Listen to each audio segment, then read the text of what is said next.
luckily this week, we actually have interesting stuff to talk about. As we continue to move away from the misery of a lot of the nonsense we dealt with for years. It's going to be interesting to discuss what we got in front of us, that's for certain.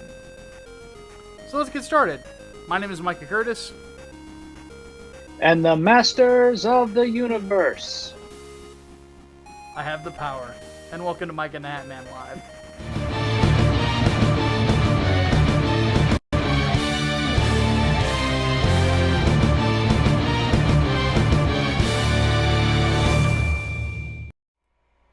Hatman. All right, Hatman. What you got for your pick of the week? A radio drama, apparently. By radio drama, I mean I've literally just listened to this fucking series for what, like the last week or so. Jesus Christ, I have been so busy, you guys, with fulfilling 3 nights orders, with wedding preparation stuff, and I just started a paralegal program because yes, I'm changing careers. Gonna miss this office. Anyway. Yeah, so I told a friend of mine what was going on. She said, "Hey, you should watch Suits." I'm like, I've never heard of that series. Well, watch it. It's about lawyers. I'm not going to be a lawyer. I'm going to be a paralegal.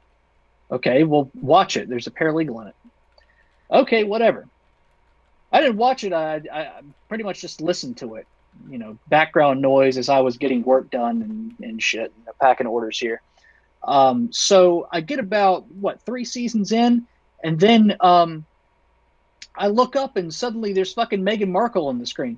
Turns out the fucking paralegal in the show is Meghan Markle. Yes, I hate her fucking character. She's an asshole. I don't like her one fucking bit in the show. Irony. But I like everybody else for the most part. Basic premise is that this dude has pretty much a photographic memory, perfect recall. He's been selling his services to take the LSATs and the bar exam for other law students for money, of course. And he's a drug dealer on the side. So yeah, he's that kind of savvy, and he is a smartass. Goes to an interview for a associate at a major law firm, and basically goes in there because he's running from the fucking cops. Drops his weed out of his fucking bag, and the hotshot attorney in there by the name of Harvey Specter says, "Hey,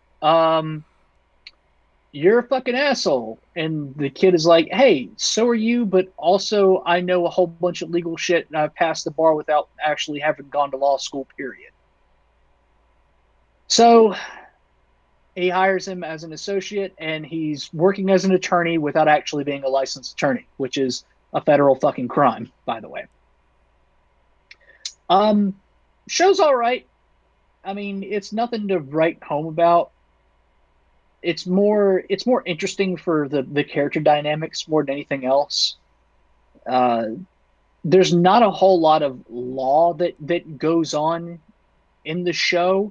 It's more about interpersonal relationships and the business of law, as opposed to going into courtrooms and fucking interviewing witnesses and stuff.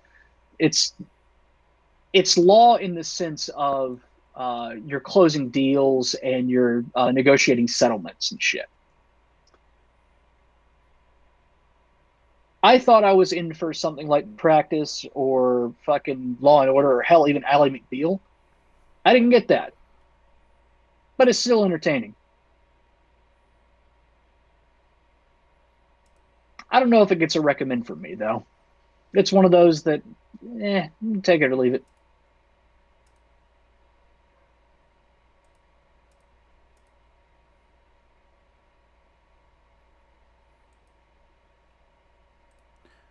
Fair enough.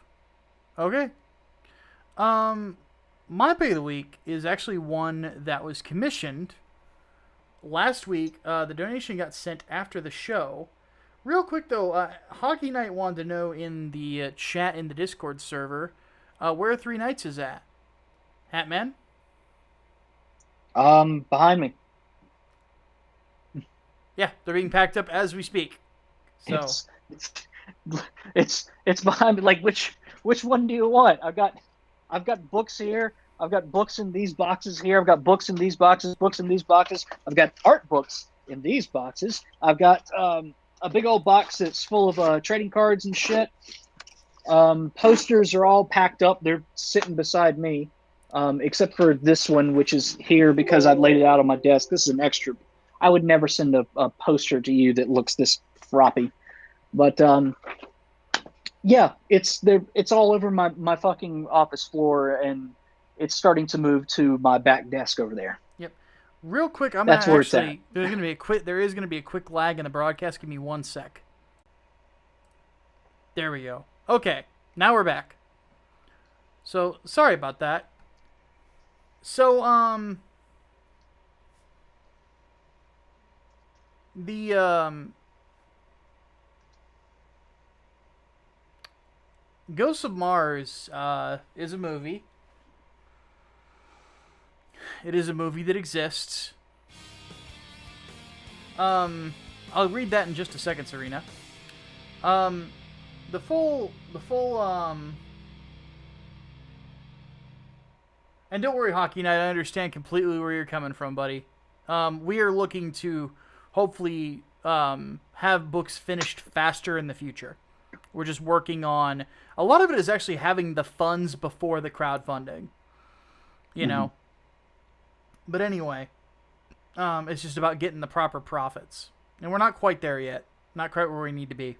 We'll get there. Just stick with us. Yeah. We'll get there at some point all together. But anyway, so Ghost of Mars, this is a commission from... who was it? I want to say it was not the last one. But if I'm wrong, someone can correct me and smack me around. Oh, and Serena says, I made a mistake last podcast. It's 5 documentary episodes instead of 4. Fuck! Oof. Anyway, so Ghosts of Mars is the last John Carpenter film, from what I can recall. I rented this on VHS. That's how long ago it was I last watched this. And the basic premise is that the Martian police go investigate they're going to a mining village on Mars to pick up a prisoner. And when they get to that village, they find that basically a good chunk of the people there are already dead. And the ones that aren't dead have basically been driven insane. The gimmick of it is that at some point an ancient race of people that used to live on Mars died, and then their souls are basically possessing human beings and turning them into monsters. So yeah. It basically is sort of a Assault on Precinct 13 in space! And not as good. The thing about this particular movie is that it's very schlocky.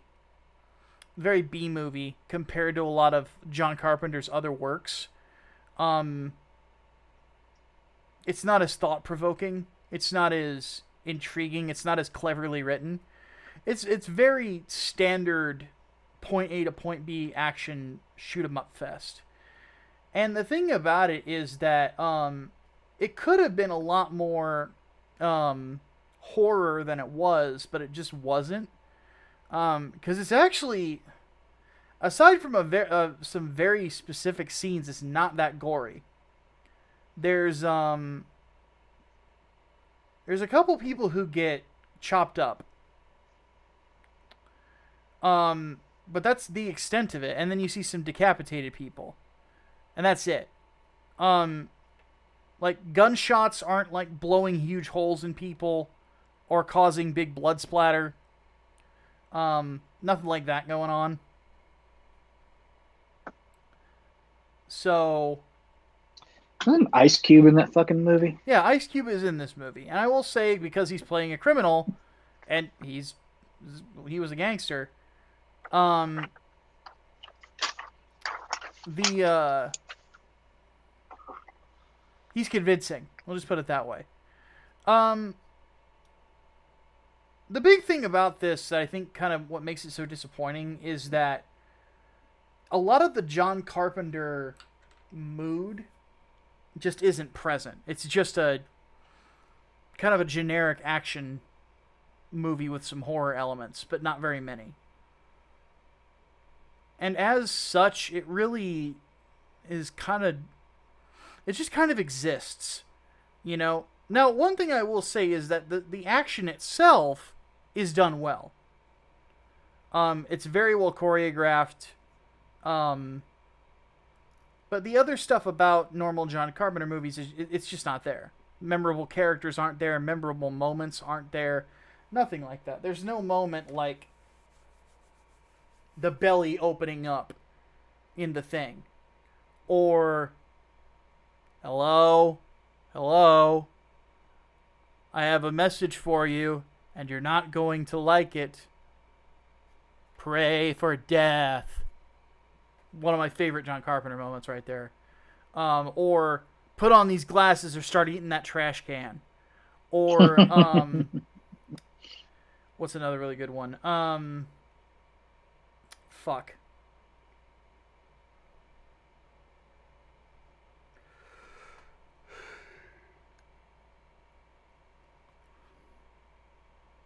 You guys know what I'm getting at.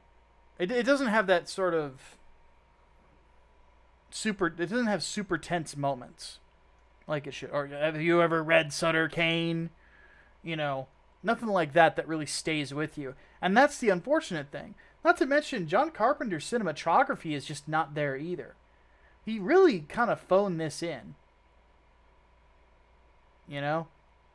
And it's unfortunate to see. Because John Carpenter's, if it's not him or Ridley Scott are my favorite directors.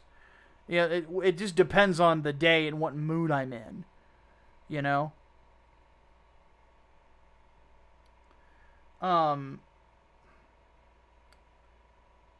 The soundtrack's awesome. I'll give it that. It's got an amazing soundtrack. But then again, that's John Carpenter for you. He actually conscripted a bunch of like heavy metal artists to join him in it, you know. And it ended up being a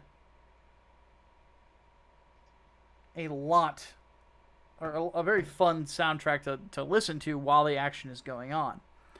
It's just one of those things where, just a lot of that John Carpenter spark just isn't there. It's sort of the same thing like with John Carpenter's vampires. Like, it has the same problems. You know, that John Carpenter creative spark just isn't there. You know, there's nothing memorable about it. There's nothing, you know, it could be any other movie. You would never, if you didn't, if I told, if I sat somebody down and made them watch John Carpenter's Apocalypse trilogy, which for those who don't know is The Thing, at the Mouth of Madness, and why am I forgetting the name of it? I just quoted it.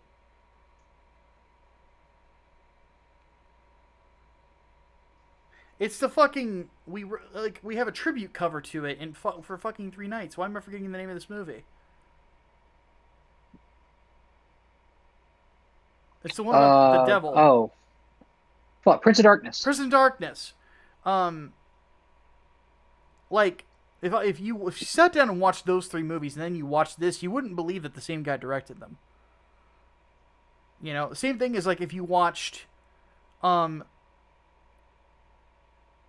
Big Trouble in Little China, and then Assault on Precinct 13 and Escape from New York and watch this. You wouldn't believe it's the same guy. So, really, yeah, I have nominal aphasia, guys. It happens sometimes. I'm very bad with names. Very bad.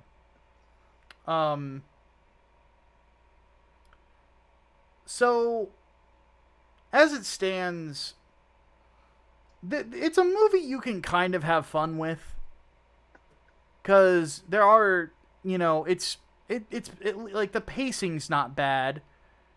It's a very simplistic plot. It's not hard to, it's not so it's not like it's overcomplicated or anything. Um, it's a good, like, if there's nothing else to watch, and you want to watch something, you can watch Ghosts of Mars, and it at least will have a couple of, like, interesting bits. It's got an interesting concept, you know.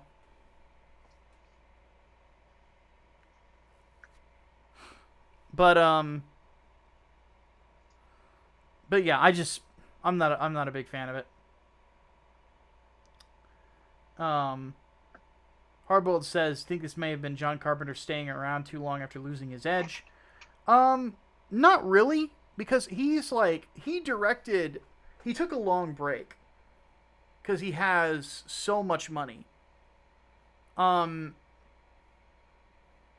And then he directed a short story or a short film for an anthology that was apparently amazing. I haven't seen it yet. I think sometimes you just got to take a break. And I think that he had done so many goddamn movies that he just needed a break. And this is a really good example of that. This and Vampires are both really good examples. Because, let me look at his filmography real quick.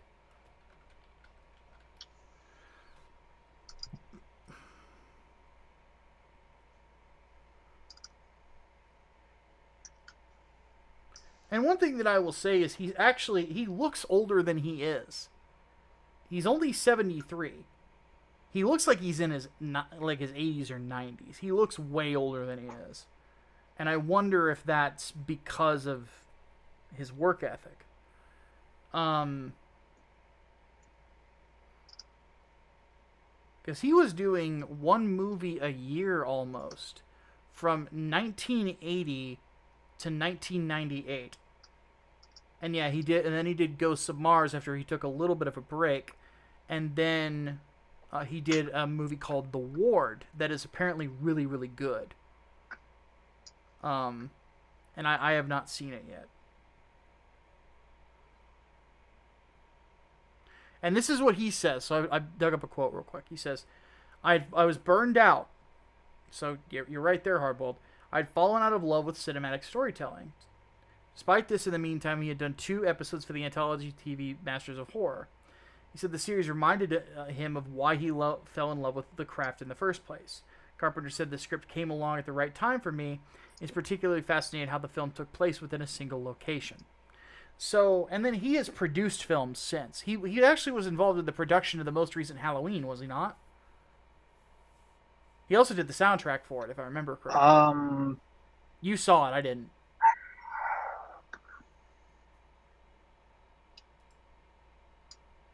I think he was an executive producer on Halloween. He did the music for the 2018 one, and yeah, he's one of the producers for it. Yeah.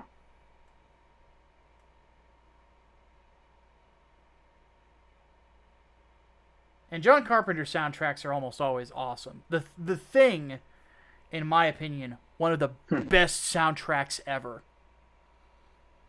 Because Carpenter approaches soundtracks like Akira Yamaoka does. Or rather, Akira Yamaoka approaches soundtracks like John Carpenter does. It's not about making good tunes to jam out to in your iPod. It's about, that's a dated reference. It's about setting a tone. The soundtrack in Ghosts of Mars is more like iPod music, as I would call it. So yeah, that's my thoughts on that. Love John Carpenter, don't like this movie. So this is an interesting thing. Take a wild guess who the big Gundam fan is here. I'm wondering. So, an interesting bit of stuff happened. That was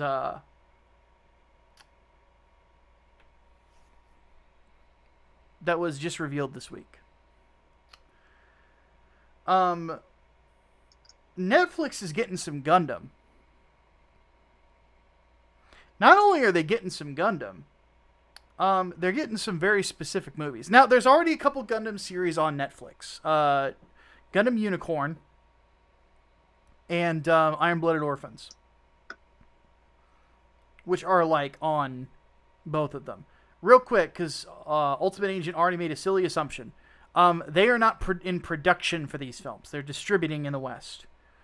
Because there's currently no distributor for the following: the 3 compilation films for the original Mobile Suit Gundam, Char's Counterattack, and they are also going to be doing the distribution for Mobile Suit Gundam Hathaway, which is the movie that is in theaters right now in Japan, is getting rave reviews, and looks fucking amazing.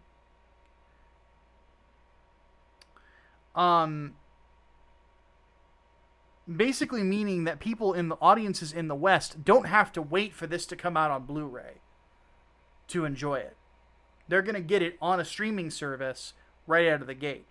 Now, for those who don't know this, gradually for the last 5 or so years, Gundam has been regaining its popularity here in the West. Because a lot of its memes, a lot of it is the availability of certain Gundam shows on streaming platforms. 00 is available on Hulu. So is Gundam Wing, which is the show that, like, a lot of people who got into Gundam got into it through Gundam Wing. Yeah, Iron-Blooded Orphans, I think, is on Hulu too. Yep, that's where I watched it. Gundam Unicorn was incredibly popular and still is. I have my own issues with Unicorn, but that's a subject for another time. I plan on doing a whole video on it. And again, if you haven't watched my most recent video on Gundam Iron-Blooded Orphans, go over to my main channel after the show, watch it. If you enjoyed it, leave a comment, hit a like. We're rebuilding that channel, guys. So, help me out with that, because we want to get those numbers back up, get more people watching those vids. So, because I'm back, baby. And I'm feeling a lot better about the videos I make now than I used to, that's for sure. But anyway, so, again, Netflix has zero of anything to do with the production of these shows. They're produced by Sunrise in Japan. So, because people are not listening to me. Sorry, guys. I'm kind of being a dick, but I need you to listen to me. Or I'm going to have to minimize the chat, and I like to talk to my chat. The fact of the matter is that they're getting those compilation films, which, again, aren't available anywhere else. They're, like, you can only get them through Blu-ray recently through Right Stuff Media. And then, again, Gundam Hathaway we were going to have to wait for. So when it comes right down to it,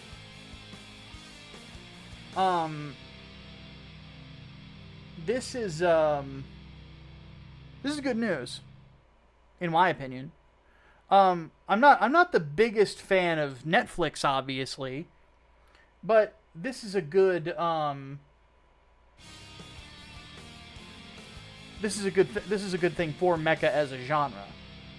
You know, mecha's making a comeback. Everybody who said mecha was dead, y'all are stupid, and Gundam is awesome, and you also need to believe in Getter, because Getter Robo Arc comes out next month too.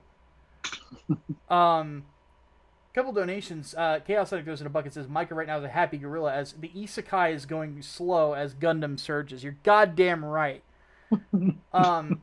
And Ricky Joya throws in $3, says of course Gundam is getting popular in the West because of Mecha Mondays. I am more than happy to evangelize about the greatness of Gundam. It has overtaken now as my favorite sci-fi series. Like, it has beaten Star Wars. It really has. But anyway, the this is kind of a coup. it's good news for mecha as a genre.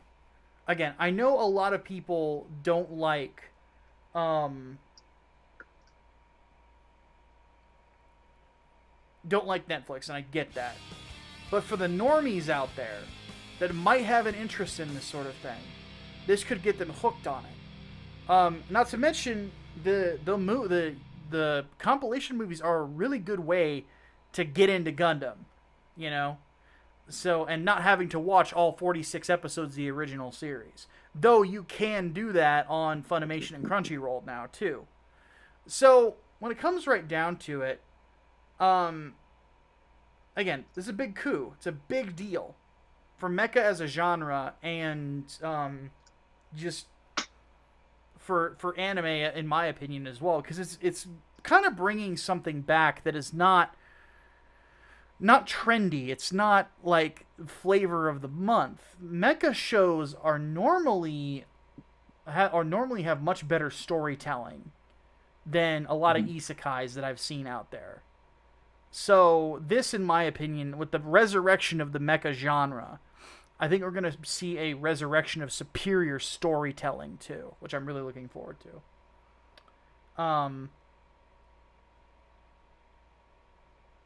So yeah, it is it's pretty freaking crazy to say that to see this going on, to see my favorite genre of anime really being resurrected, you know.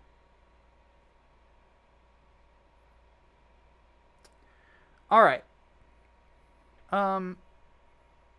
One thing that I should probably do, since we actually have some time for this before we move on to the talking about He-Man. Okay. I think Arturo Trevino is spamming a bit much. Arturo, you're gonna have to stop leaning on your phone, dude. Put him in timeout.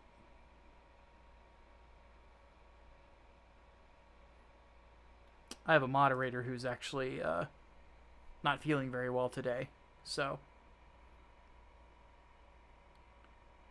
Anywho, so for those of you who want to get into Gundam, the Universal Century, to set yourself up for Gundam Hathaway, you're going to probably be asking yourself, what do you have to watch? So, the films that will be on Netflix will mostly get you caught up. So you got the original Gundam and then Char's Counterattack. Char's Counterattack is the second. Thank you, Hardboiled. I'll get to that in a second. Is the second appearance of the lead character in Gundam Hathaway Noah, who is the son of Bright Noah, the captain of the original White Base. Which, oddly enough, he's considered the captain of it, but when he had the White Base, he actually never had the rank of captain. He had the rank of lieutenant at its peak. Lieutenant first grade, if I remember correctly. But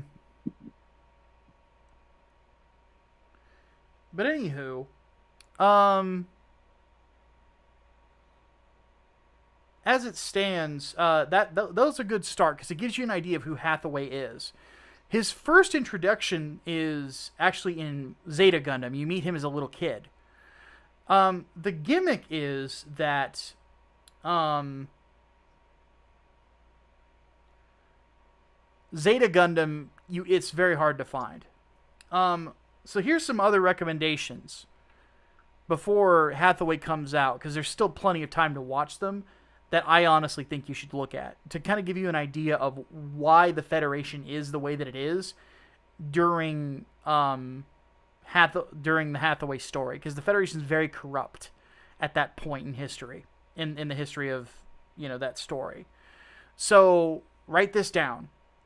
You're going to want to watch 0083 Stardust Memory, because that is the beginning of the hi Hunter, we're not in Q&A yet, buddy.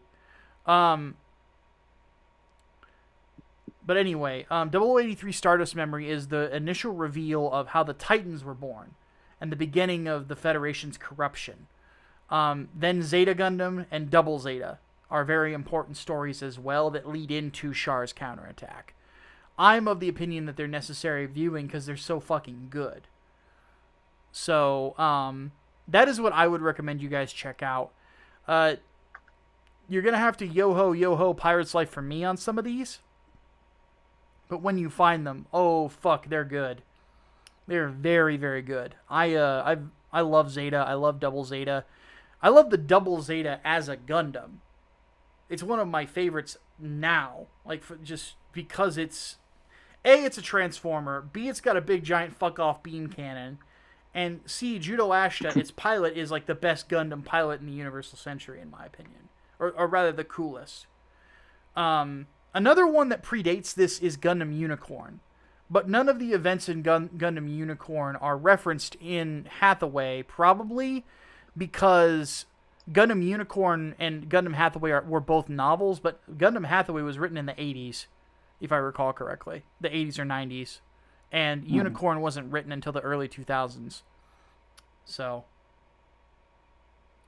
are all Gundam shows on DVD and Blu-ray? Just about. And you can go to Right Stuff Media, and that's where you'll find them. You can also find side stories or alternate universes like G Gundam. They have a G Gundam Collector's Edition that has a Tequila Gundam shot glass. Yeah.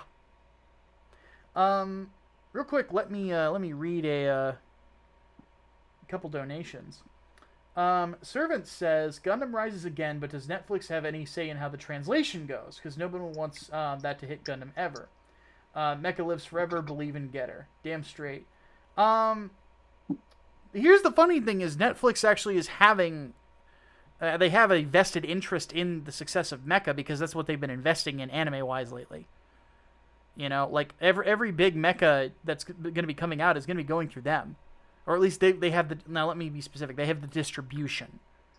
They don't have the rights to everything else.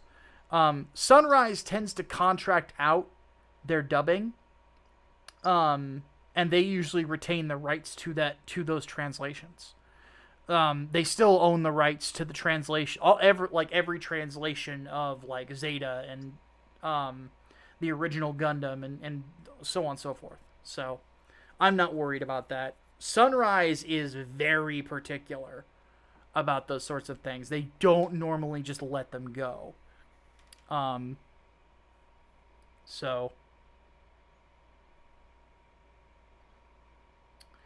then another question for the chat on this particularly, he says, if Haman was powerful, why didn't they clone her like the Purus? Because Haman was one of the Zeon leadership. If they tried to clone her, she would have been furious. She didn't know about the Purus either, if I recall correctly. Or she didn't know about Puru 2 through 12. So, that was a Glemmy Toto thing. And fuck Glemmy. Glemmy's the worst. And then Serena throws in 30... not Serena. Hardbolt throws in $35. Says, might not be as much as Serena's. Here's an upgrade to your analysis of the romantic relationships in the DCEU to include Arthur and Mara, Diana and Steve Trevor. The Wonder Bat setup in the Snyder Cut. Didn't really see much of a setup to that, so... I didn't either. Yeah, so I don't think I'm going to include that. Unless you just want me to say that didn't exist. Yeah, I mean, it looked more like a friendship to me, but... Yeah. So, yeah. The fact of the matter is, though, I'm of the opinion you should just get into Gundam because there's a lot of really, really good stories. So, yeah. Alex Kogan says, stupid that one episode of 0079 was not dubbed for some reason. Oh, yes! The Island of Cruz Cruz Doan! Oh, God, that episode. Mobile Suit Martial Arts. Kung Fu in a fucking Zaku. That was interesting. So, yeah. I wish my buddies would be willing to fan dub it. I think we could do it justice. I don't know who would do Amuro, though. Just as a joke, we could have Optimus do Amuro with his fucking super deep voice. Just have Amuro sound like his balls just dropped. Demos throws in a buck and says, to give you an idea of how strict Sunrise is about brand protection, they banned the Animax Omni Productions dub of Double Zeta Gundam due to them hating the bad quality. They are that protective of their brand. Exactly. So, I don't worry about Gundam, guys. Like, Sunrise is very protective. And for good fucking reasons. Because there's a reason that there's so many good Gundam shows, guys. Like, when I said I'm going to start doing videos on Gundam shows, I actually listed all the Gundam shows I watched. And, like, the amount that I watched that I didn't like, I can count on 2 fingers. Victory, Seed. That's it. Out of 25 series, I didn't like 2 of them. Pretty crazy. You know?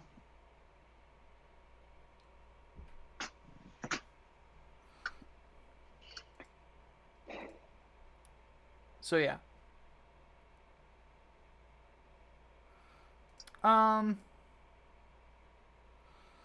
Let's go ahead and move on. I think I've stalled for enough time. So, another Netflix acquisition is He-Man.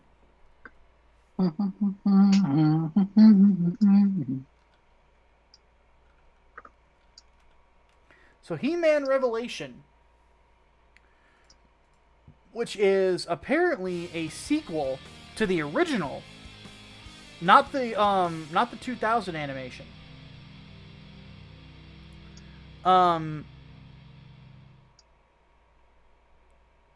But the animation style, oddly enough, reminded me of the 2000 series. Created by Kevin Smith.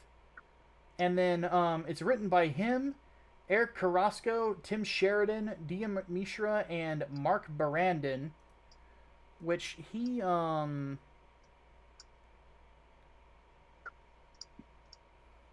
a bunch of stuff. Worked on Static Shock.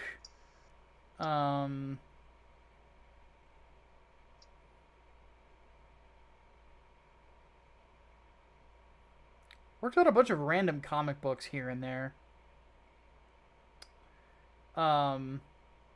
Worked on Castle Rock. Worked on Treadstone. Worked on Carnival Row. And he's Kevin Smith's the co-host of his podcast. We got a pretty crazy good cast here, too. So we've got Chris Wood as Prince Adam and He-Man. Mark Hamill is going to be voicing Skeletor. Sarah Michelle Gellar as Tila. It's not a bad pick, actually. Liam Cunningham as Man at Arms. Lena Headey as Eva Lynn. Very good pick. For those who don't know, that's Cersei Lannister. Dietrich Baker as King Randor. Alicia Silverstone as Queen Marlena. Stephen Root as Cringer. Griffin Newman as Orko. Let's see here. Kevin Michael Richardson as Beastman. That's a good pick. Kevin Conroy as Merman. Henry Rollins as Triclops. That's awesome. This one I love. Jason Mewes as Stinkor. As in Jay of Jay and Silent Bob fame. Yeah. So, I'm looking forward to Stinkor singing Jungle Love. And saying how he's a smooth pimp that loves the pussy. And Triclops is his black manservant. What? But Alan Oppenheimer as Mossman. Phil Lamar as Hero. So, pretty good casting, in my opinion. The gimmick for this one is that it takes place after the final battle between He-Man and Skeletor, and also tells the tale of Tila, former captain of the guard of Castle Grayskull, who, after the destruction of Eternia, seeks out the missing Sword of Power to prevent the end of the universe. So part of the story is apparently going to be told from her perspective. It sounds like it's actually going to be almost like a post-apocalyptic Masters of the Universe story, which is really interesting to me. It's supposed to be a much more adult-oriented series, and then there's going to be another series later on that's going to be more aimed at kids. I will say that this looks a lot better than the most recent She-Ra. That's for certain. Everybody looks like they're on steroids, including the women, which is a little weird. But the trailer looked interesting. It definitely had sort of an 80s action vibe to it because they used I Need a Hero as the track for it. The action, again, looks a lot like the 2000 series, which, if you guys haven't seen it, it's really fucking good. So yeah, it's a, it's gonna be, I'm interested to see it, Hatman. What do you think? It's weird because it seems like it's wanting to be a better version of the early 2000s Masters of the Universe, which, or I guess that one was just titled He-Man. Yeah. Either way, yeah, that one was actually not fucking bad, and it made Skeletor scary as shit. Yeah. So if they're going off of that, cool, fucking awesome. Certainly the art style seems more reminiscent of it. Thank God it's not the bullshit Cal art style. Oh yes. I'm noticing that there's some salt from She-Ra fans on Twitter about the art style for this, and I'm like, it's not made for you now, is it? Nah. Ain't that the truth? One thing that I will say, some people are saying shame about Teela. They've designed her like a lot of the statues and action figures of her were made back in the 80s, in the sense that she was an Amazon. She was a big lady. Whereas in the 2000 series, she's a lot more feminine. She was more agile. She used a bow staff instead of a sword. Very different character than what she was like in the original series. So, I prefer the 2000 series Teela, though. I don't like Amazon Teela. I always thought it was a little weird. Not so much her hair always looks stupid. So I admittedly have never really liked Teela's design that much in the first place from the original.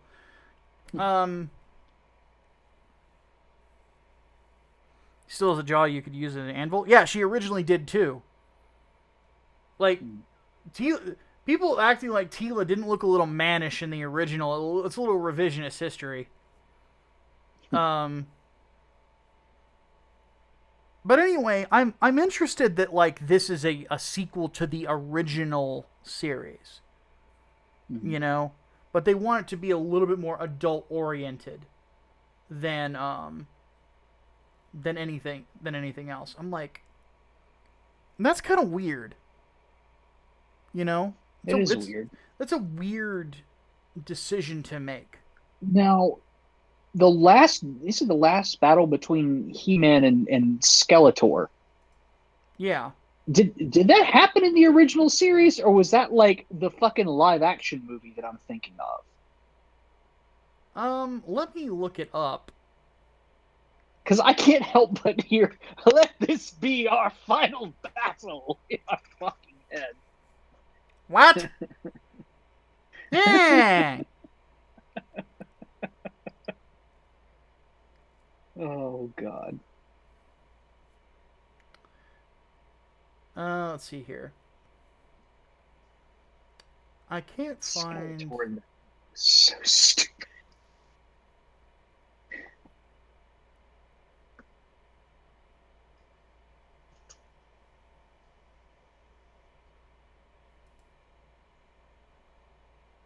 I can't find anything about it. The interesting thing though is that in He-Man is actually the series where J. Michael Straczynski cut his teeth. A little bit of a fun fact. I think he was the co-creator of She-Ra. So, good old JMS been around for a long time. He's one of my favorite writers, so... I especially like that one time that he had Norman Osborn fuck Gwen Stacy. That was pretty cool. Right, Hatman? Right, Hatman? I'm just saying. All right, fair enough. I'm just fucking saying. Let's get these donations here. Serena threw in a buck and said they announced the cast of the live-action Resident Evil. Guess the cast is Albert Wesker. Look in the Discord. Yeah, it's the guy who is the hotel clerk in the John Wick movies. He would be great as a voice actor for him, but live action, I don't understand why they're race swapping him. So did you see like all the details about what they're doing with the fucking show? No, but from what I've heard, it's a pretty big departure from the games. It absolutely is, and they're saying it's based on the game. No, it's fucking not. Let's see here. It's dumb. SUD said a few. It's gonna be shit. I want to say a few new Digimon got revealed this week. 2 of them literally being a pile of sand and a rock. You have no idea how happy that makes me. I got a rock. Servant threw in a buck and said, please let the goose not being hopeful for this new He-Man show be wrong. Let this be awesome. We all need more good stuff. Agreed. Servant throws in a buck and says, also for those who might join the Discord this week, next Thursday movie night is, by unanimous vote, Batman Mask of the Phantasm. Ooh, good movie. Awesome movie. And it makes Sims Great Again throws in a buck and says, my main worry on this is the possibility of this being a bait and switch and the feud between Kevin Smith and Clownfish TV, despite Clownfish actually want this show to be good. And no, I'm not going one angry game. Or more concerned, if anything. It's at all possible. I mean, at the end of the day, like, the problem with being a YouTuber is you start fucking with people, they will fuck back, you know? And if I've seen it happen before, and I'm gonna laugh if this ends up being like the most masculine shit ever. And like Kevin Smith will revel in it, you know. It doesn't matter what Clownfish wants. If they've given the impression that they want it to fail, at any point he will use that against them, which is why you should never wish failure on people. Always comes back to, or even give the impression that you want somebody to fail. Because people will pounce on you. I mean, that's part of the reason why people pounced on me over the Razor Fist thing. Is this idea that I wanted Razor Fist to be canceled. Now, it couldn't be further from the truth. I want him to be a very successful person. I just think that getting in business with Vox Day is a really bad idea. And getting involved with people with those types of beliefs. The fact of the matter is that when other people that might be interested in working with you are suddenly going to start walking the opposite direction, no matter how much money you make. Yeah. You know? Because think of it this way. Milo made a lot of money back in 2015. Where's he at now? And look who he started associating with. Yeah. He's a former homosexual or something. Former homosexualist. Reformed sodomite. Milo, buddy, you ain't fooling anybody. Not with those glasses. We need... Hatman, you and I being the men who sold the world, we might have to have a sit down with our friend Milo. Might need to have a chat. Might need to have a chat. Milo, if you want lessons in how to be straight, hit me up and I will be your Yoda. Straight you will be. What you're doing right now, what you're doing right now ain't fooling fucking anybody. Fucking reformed sodomite, former homosexualist. I know, right? Yeah. Looking like he just popped out of a fucking Marvel movie or some shit. Yeah. Like, what the fuck is that? Miguel Barrera says, "Oh God, ain't that guilt by association though?" It is. I will freely admit that. But at the end of the day, people always think that way, because the general assumption is that the company you keep is, you know, reflective of your character. Yeah, it's just how people work, you know. I've like, from what people who know Razor Fist have told me, he's a very odd bird. and he can be a royal prick, but he's not a racist or anything. He's just an asshole. Yeah. You know, and I got that That's impression part of his years charm, ago. so. Yeah. So. Yeah. Okay, time for Q&A. Talon wants to know, Oh, wondering if Lord. we saw Elden Ring shit, man. Wondering if we saw the Elden Ring trailer, and if so, what are our thoughts on what was shown in it? It's like Berserk, but not Berserk, and I love it, and I want it. Give it to me now. I did not watch the trailer. I haven't kept up with anything video games for the last fucking week. I've been busy. I want it bad. It looks so fucking cool. It looks like open world Dark Souls. I'm all over it. I'm all over it. Holy Ninja Stove says, what game would make you the most hyped in E3? Elden Ring. Metroid Prime 4. So, there you go. But then again, like the problem that Hatman runs into is that Nintendo doesn't make Metroid. They make Smash and Mario, and Zelda, and occasionally Donkey Kong. And I guess Splatoon now. It's true. Isn't that a Ubisoft game though? No, that's a first-party Nintendo game. Really? I didn't know that. Yeah. Squid Kids, man. Right, if Colin wants to know, as a Venom fanatic myself, I'd love to see Toxin on the big screen after Carnage. What Venom storyline would you like to be adapted for the movies? I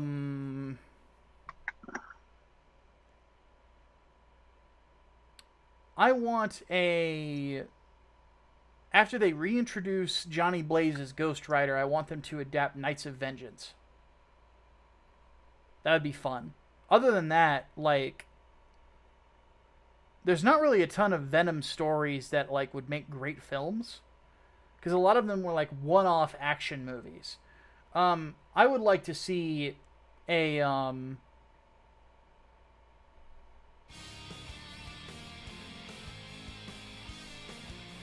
like to see more stuff with like a Reformed Life Foundation or the Jury.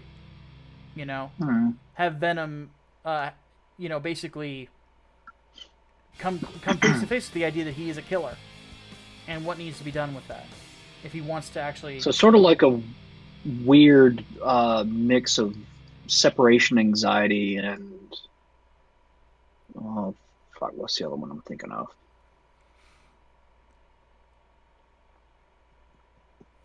God damn it. No, I can't fucking think. The Madness?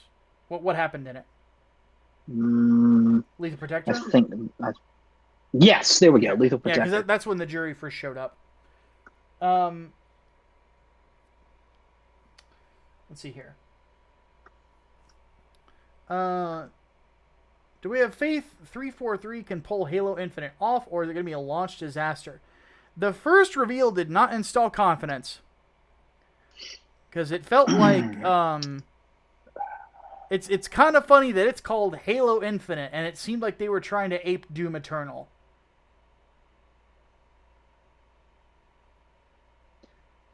That felt a little too coincidental for me. And it didn't, like, the visuals of it were fucking trash.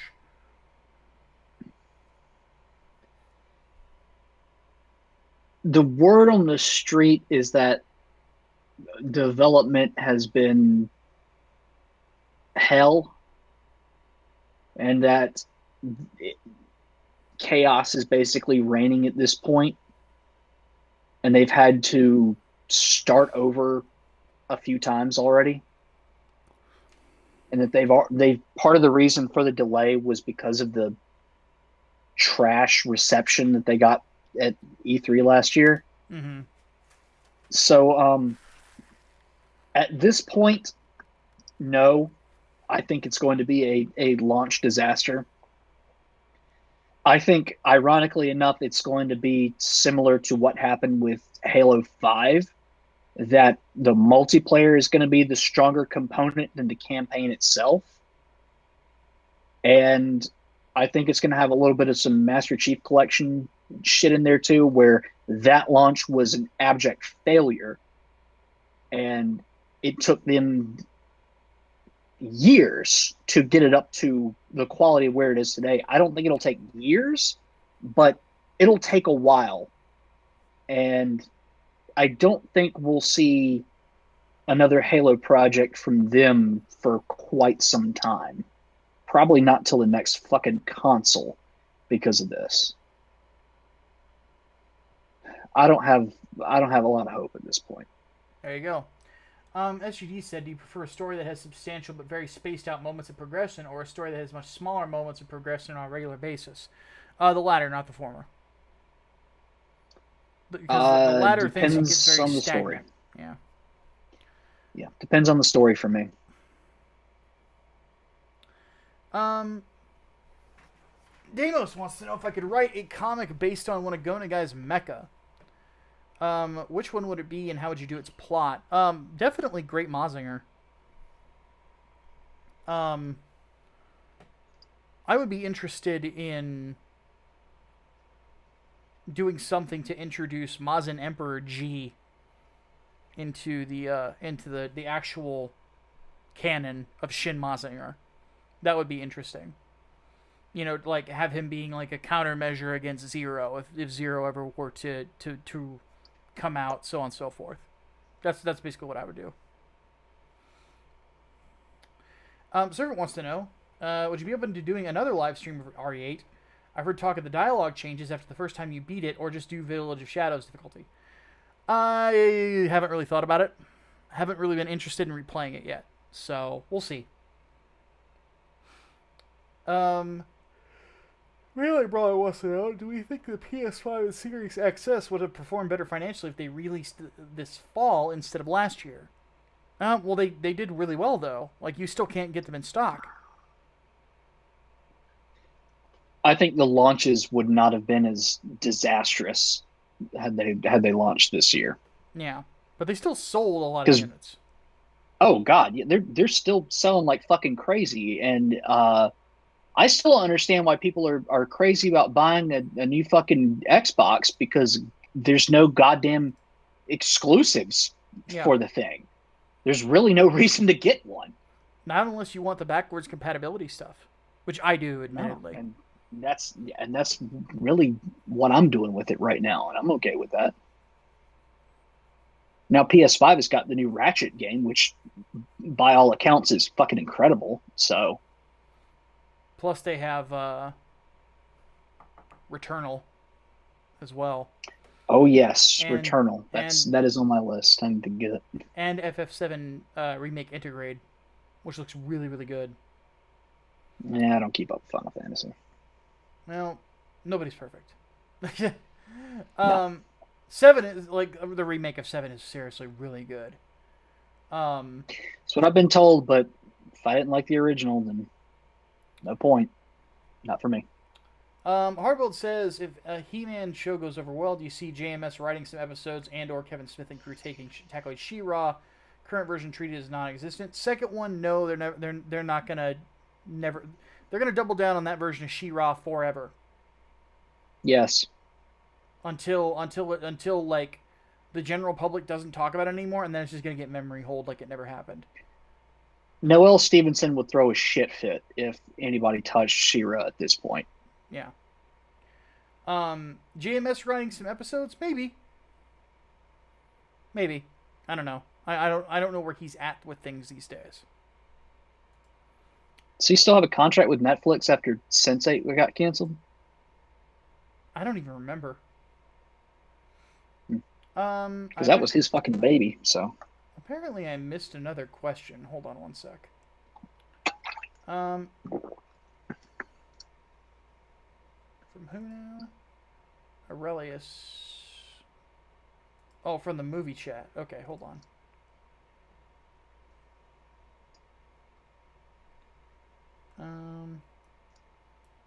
Why am I not seeing it? Oh, here we go. Did we hear about Richter Belmont arc of Castlevania anime being planned? They did my voice, Simon Dury. Yeah, they're skipping Simon altogether, going straight to Richter. It's his grandson in the French Revolution, which is hundreds of years later. like, how the fuck does that work?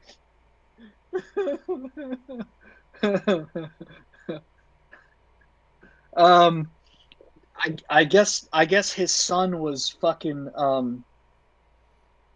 what's his name? The one from oh god damn it, the one who became Dracula.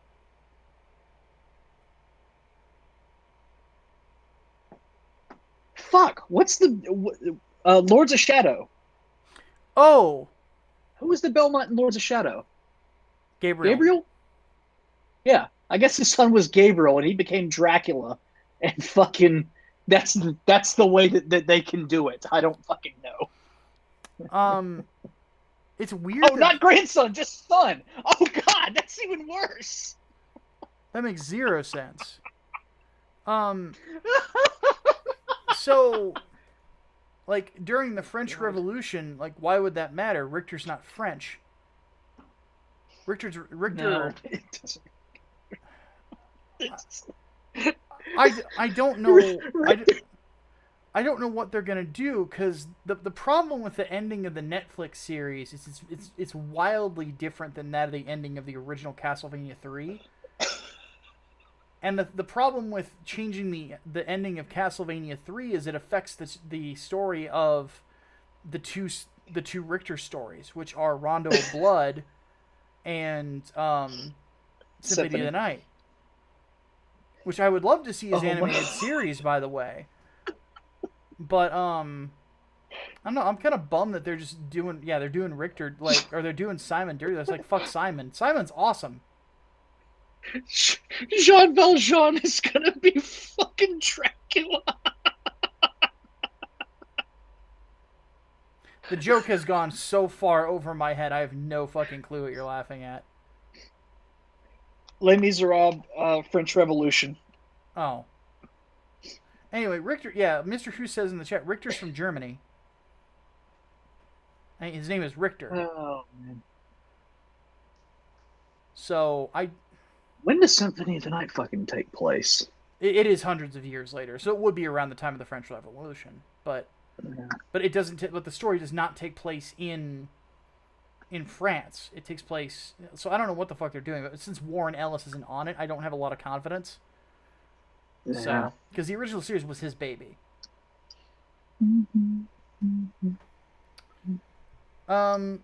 Let's hit the chat here for about the next 4 minutes. Miguel Barrera says, saw this on Twitter, but Setsuna piloting the 00 Riser versus Domon piloting the God Gundam, who would win? So you're not giving Setsuna his best Gundam? That's unfair. Because Setsuna's best Gundam is the 00 Quanta. Not the 00 Riser. The 00 Quanta is fucking badass. With that said, though, Domon's going to make mincemeat out of him. The God Gundam is significantly more powerful. I mean, you gotta think of it this way. Whenever Domon uses the Sekihata Kyoken, gravity literally distorts around his body. Outside of his Gundam, with Master Asia, the two of them punched a skyscraper out of the ground. And the Gundam amplifies his natural abilities.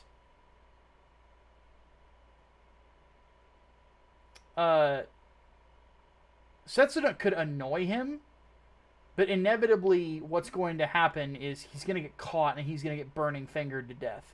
And the fight's going to be over. So, like I said, I love 00. And though I hate the 00 movie, the 00 movie sucked ass.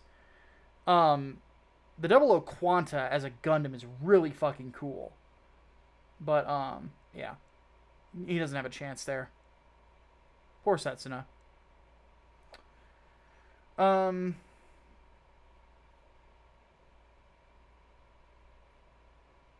Weitzel says his Neotennis animation style, like the She-Ra remake, indicative of psychological immaturity in the animators and or consumers. Possibly, but I don't want to make a conclusive statement on that. I do think that there is definitely some idea to the people who kind of follow that CalArts style really like to make more immature stories. I'm not going to call them children's stories because they're not, Yeah. but they're definitely immature stories. So,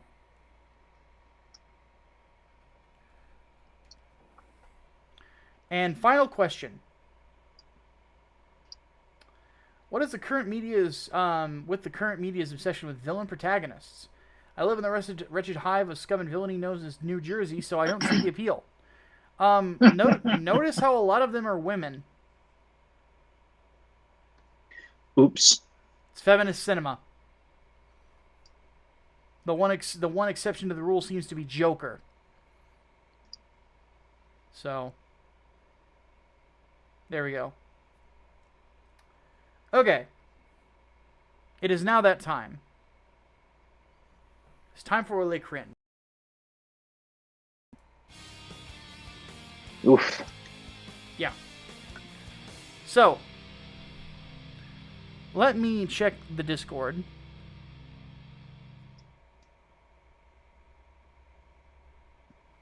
I just hit the wrong button. Excuse me. God bless. Actually, let me do a thing real quick so I can do this without having to fuck with the resources on my laptop. Give me one sec.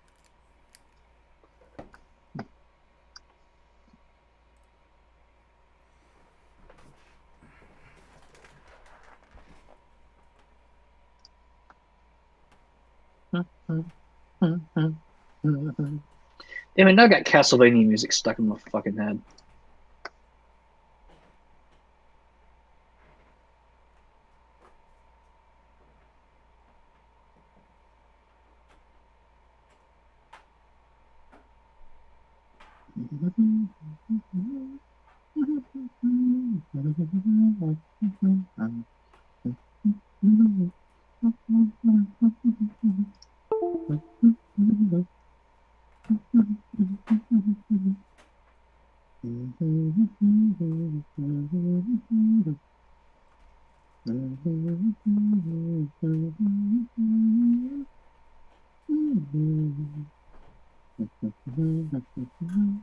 Did it work?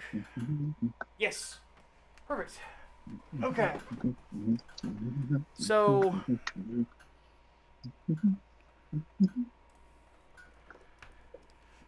what I did was I switched my capture card to capture my monitor on my other PC as opposed to something else. So, let's get this queued up real quick.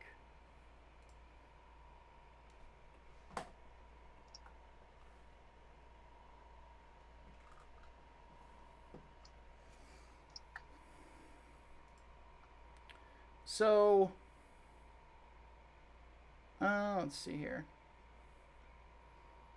So, Just Steady Guys okay.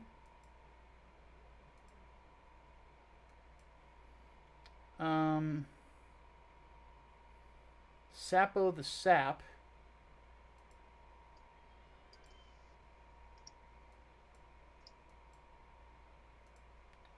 So these are Transformers, so if this episode gets struck, it's Deimos' fault. I'll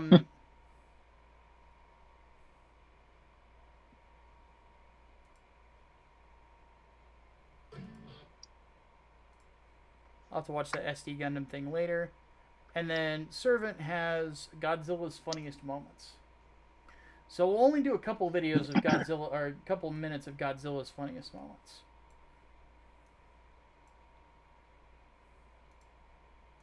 Just a second to get this set up.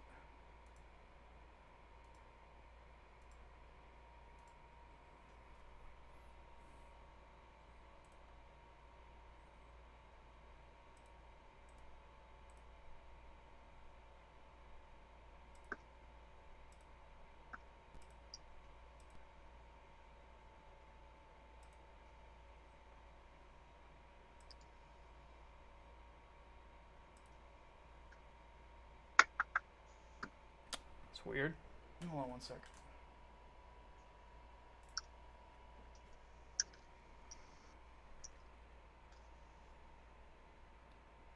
Also, if you are looking for someone to take overflow questions, tag hardboiled.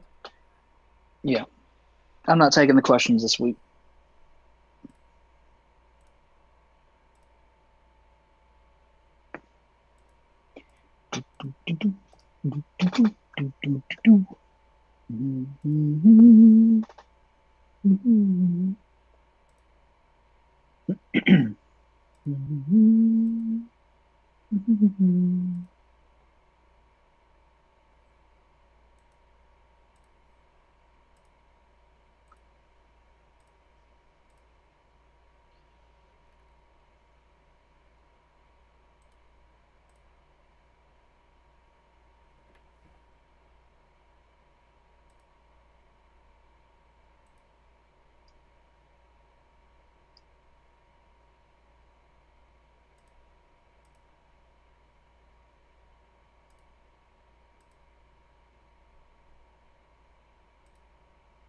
I'll try to refresh the connection one more time.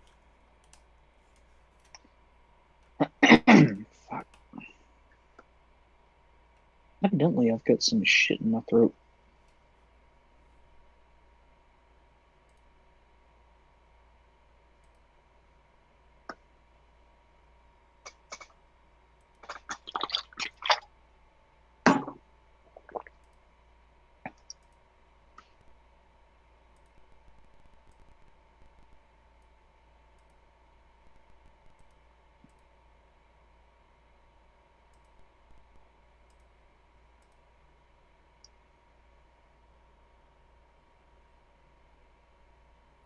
What the fuck is going on?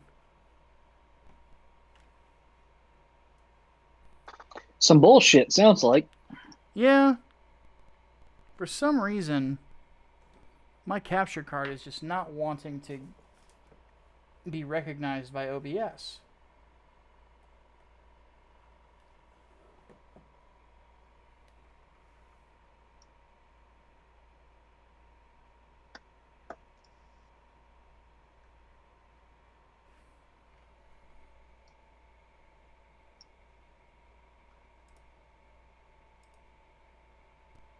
There we go. Okay. So we got that.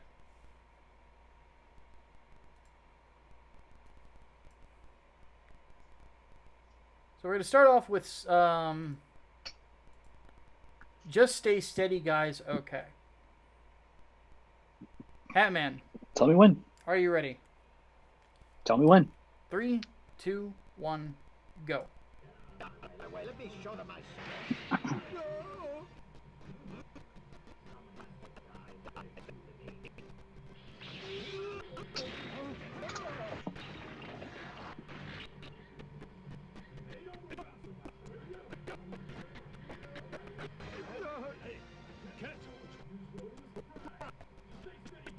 okay? This is you're dead meat. What happened? You war makers, you'll never learn. I'm not this. None of What in the goddamn fuck? I don't know, but it was Rodimus Prime, so it's awful. Naturally. That's all I have to say about that. Alright, Sapo the Sap. Or Sapo the Sop. Or Sapo the Sap. Whichever one it is, I have a feeling I'm going to hate it. It's probably going to have Rodimus Prime in it again. 3, 2, 1, go. Tell me.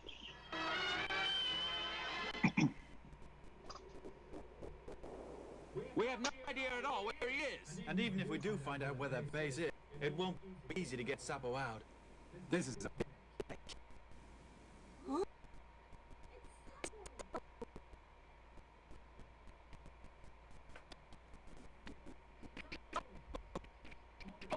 Chrome Dog, what is it? I think check him out first. Bad news. What's that? He's got COVID. They wouldn't Social let it go so distancing. easily. What should we do? What are we gonna do to take it out? There's no time. He's at the ship. In the spaceship. Oh! Zoppo! Hey, no, Chrome Dome.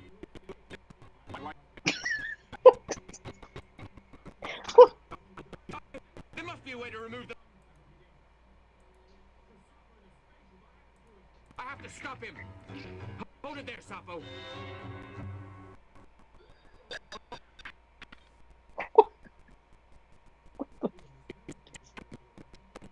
Here, I'll try to get rid of him before he gets to the spaceship. That's the only way. Transform!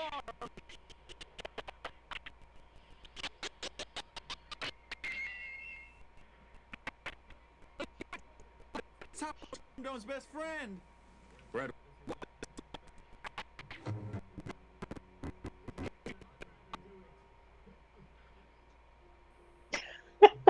Well, you better shoot, dummy.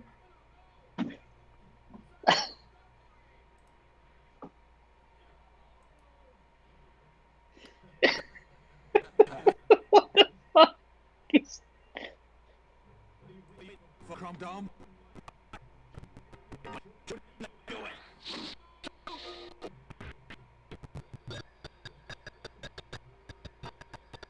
I was to say, he's fucking tiny. How's he able to hurt you?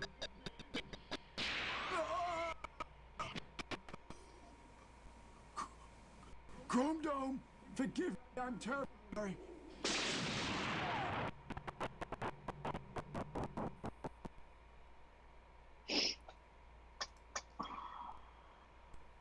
I mean, Sometimes you just can't get rid of a bomb. it existed. Like, so that was a thing.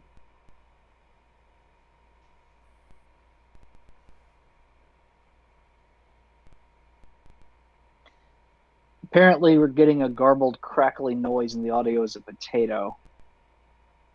Well, that also keeps us off of fucking copyright claims radar. So Yeah, that is true. necessary sacrifice. Sounds like beeps in Morse code. Give me one sec here.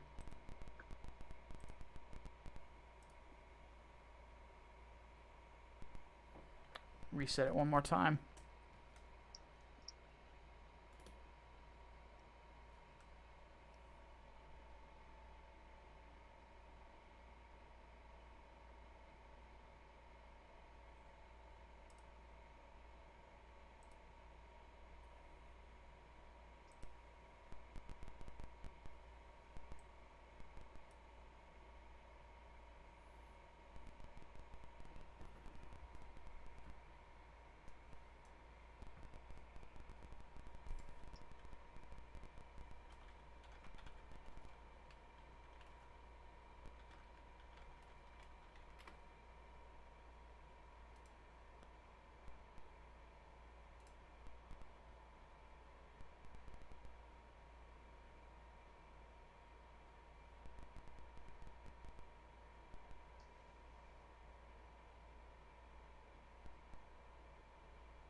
Okay. Hopefully this will fix it. Godzilla's funniest moments. I'm gonna watch 2 minutes. 3, 2, All right. 1, go.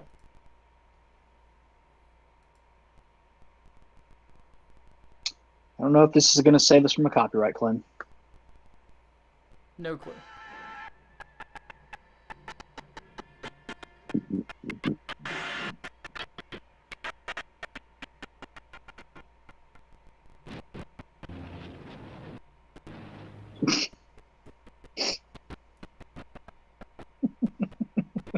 Fucking sped up fight from Godzilla Raids again.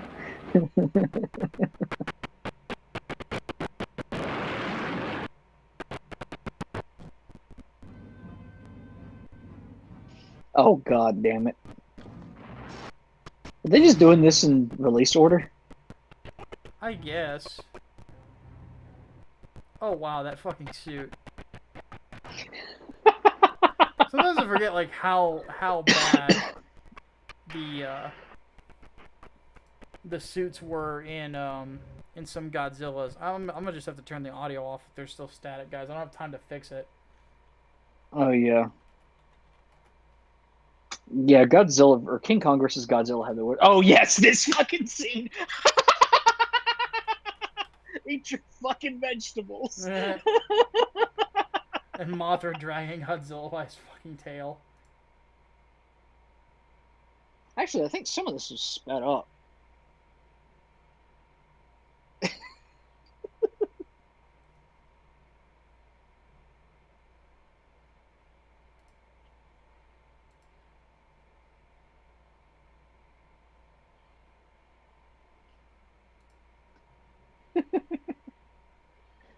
Rodan says, "Fuck your forehead."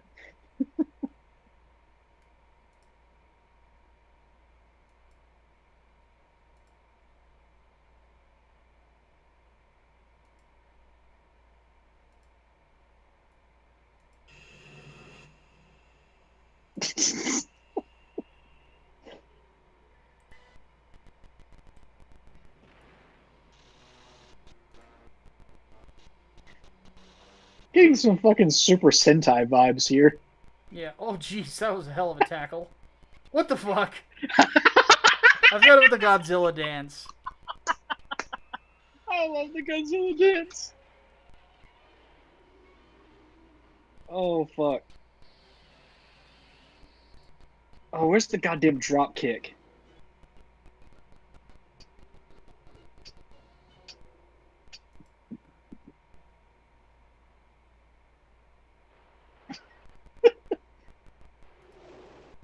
Fucking Ebera.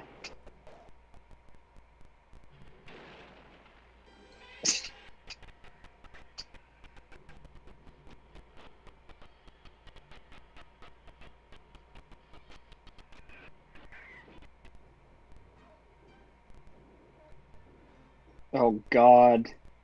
No. Minya is stupid.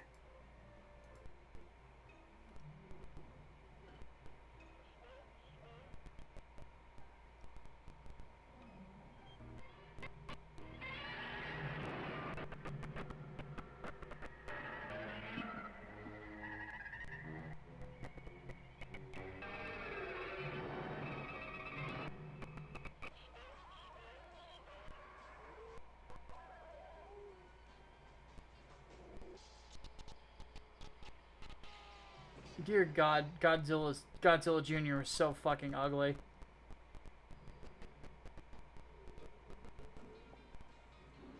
You get in there and kick his ass. I don't wanna. No, go fucking kick his ass, or I'm gonna kick your ass.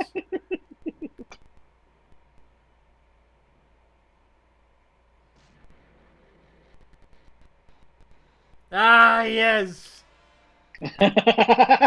Godzilla rapid transportation.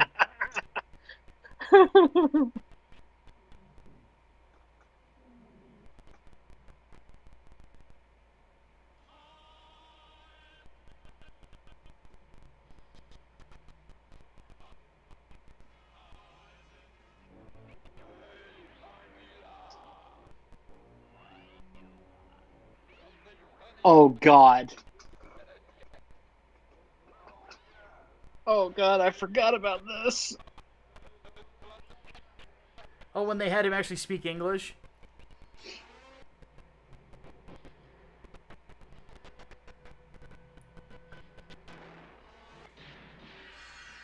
Ultraman. Oh god, Jet Jaguar. Oh no, Jet Jaguar. Never mind. Oh, fucking hell. I forget he's a thing a lot of times. Yeah.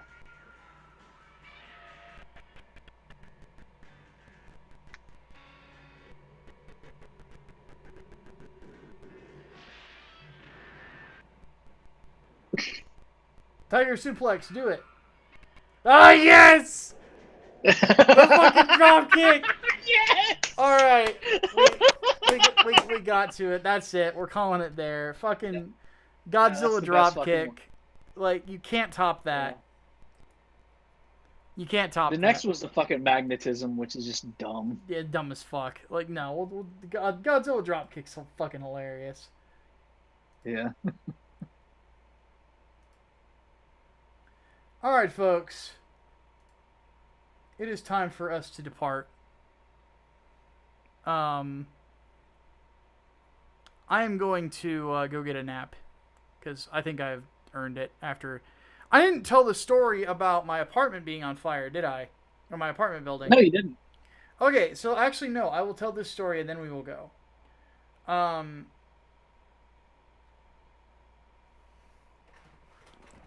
So, Tuesday night, about 4 in the morning, I lay down because I'm friggin' exhausted, right?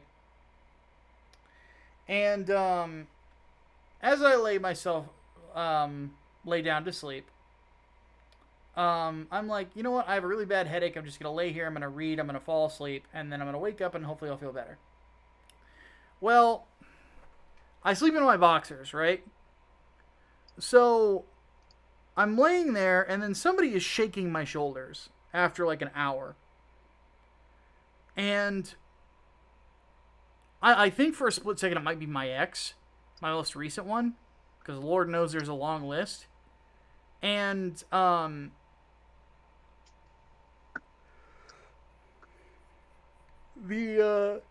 it turns out it's actually my landlady's granddaughter. Who, by the way, is a full-grown woman, just in case anybody's wondering. But she's like, Micah, you gotta wake up. I'm like, okay, what's going on? And she goes, the building is on fire. You need to get dressed and get out of here. And get any belongings that you can grab. And I go, oh, geez, okay. So I get up. I throw pants on. I throw a shirt on. And now I sniffed around, and I'm like, I only smell a little bit of smoke. And you would figure that I would smell a lot of smoke if there's a really bad fire, right? Wasn't really the case. So what ends up happening is I go outside, and there's I'm not seeing like any flames on the outside of the building, or coming through any windows or anything like that.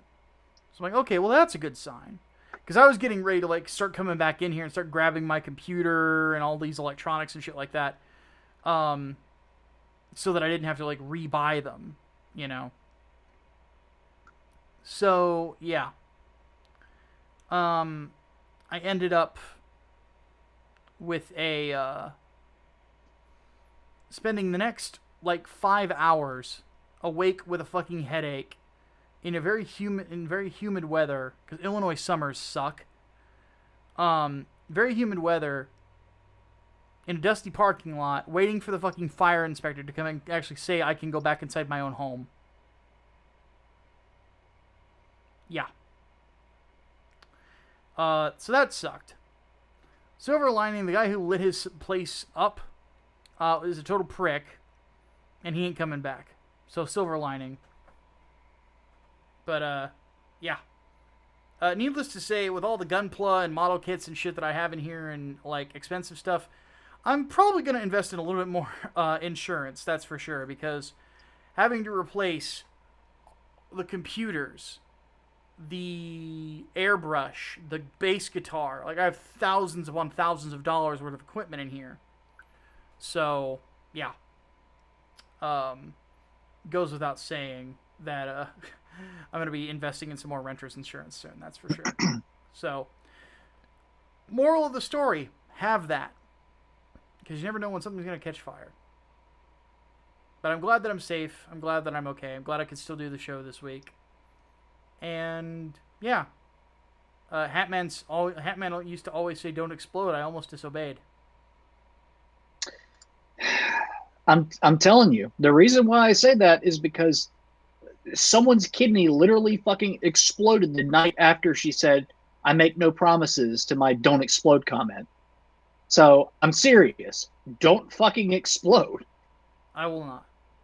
So with all that said, folks, we're going to go ahead and take off. My name is Micah Curtis. And I'm Alex Baldwin. No, seriously, don't explode. Exactly. We'll see you guys next week. Gasefold.